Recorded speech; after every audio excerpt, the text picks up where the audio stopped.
Hello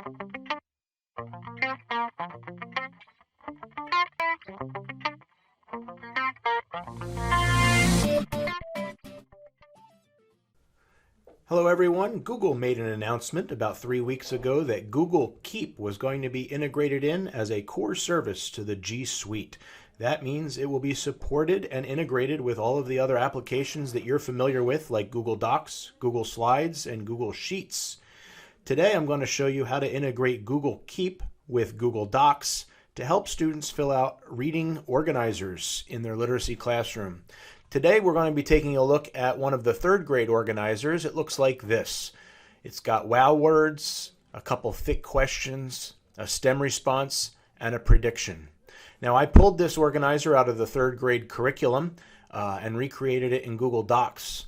If you have any organizers that you would like converted to Google Docs, feel free to share that organizer with me and I'll do my best to recreate that for you so that you can push it out through your Google Classroom so students can complete them on their Chromebooks and submit them back to you through the Google Classroom. But this is the organizer we're going to take a look at today. So once you create this organizer and push it out through Google Classroom, you could even put it on your About page if you think you're going to be using this over and over again throughout the year. Students can go ahead and just type in their name and the title of the book. For this book, I'm just going to choose a book called Enemy Pie.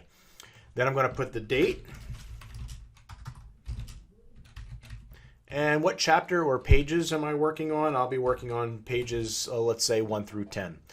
Once I complete that, I can hop over to keep.google.com and I come to a screen that looks like this. Now I've already created a bunch of post-it notes on my Google Keep site. But if you don't have those post-it notes already created, or if you're going to do a separate organizer, it's very simple to create a new note.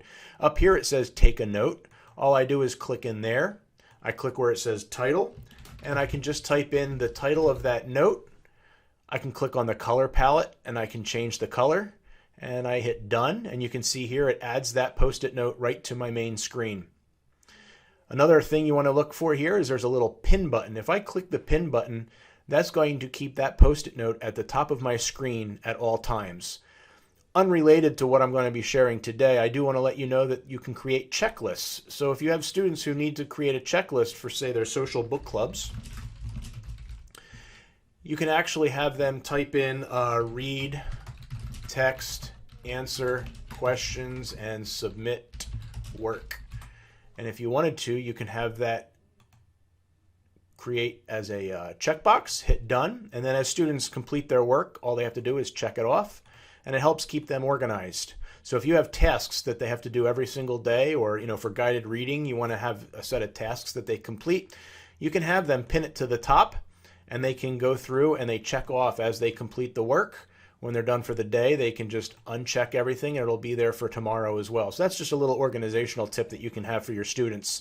Let's go ahead and delete those 2 notes that I created, and we're going to get back to these post-it notes. So you can see these post-it notes, you have 2 wow words, 2 thick questions, a STEM response, and a prediction. I took directly off of here. So the students can just create those post-it notes themselves. Now, as they are reading, they can start filling out the post-it notes. So as a student, I'm reading through the story and I come across my first wow word. And I click on that post-it note and I type that the wow word is should. I know should doesn't sound like a wow word, but on the first page of Enemy Pie, the first sentence says, it should have been a perfect summer. And as a reader, I say, it should have been a perfect summer. Uh-oh, something's going to happen. The author chose to use the word should. I think it's foreshadowing something's going to happen, that this is not going to be the perfect summer. I just really enjoyed the way the author chose the word should in that first sentence to set the tone of the text. So I put the should as a wow word. And I'm going to continue reading along, and I come across my next wow word, which is the word disgusting. So I like that word. I like the way the author chose that word to describe what the character thought the enemy pie was going to taste like. My first thick question I'm going to type up. Even if he makes the enemy pie, how will he get Jeremy to eat it? And then I click done, and then I get my next thick question. Why do you think this recipe is such a secret? And then I'm going to go over and I'm going to respond to my STEM response. And finally, my prediction.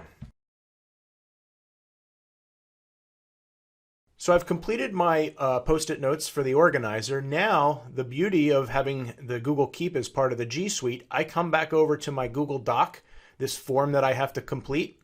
If I click on Tools, Keep Notepad, and I hit the refresh button, it brings over all of my answers from those Post-it notes that I just created. And now I can just click and I can drag those Post-it notes directly into my organizer.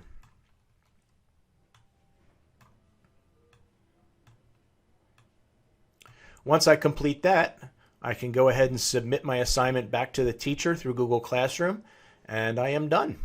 So you can see here how having Google Keep and Google Docs integrated together makes it a great tool for students to keep track of their reading and then to bring it over into the organizer.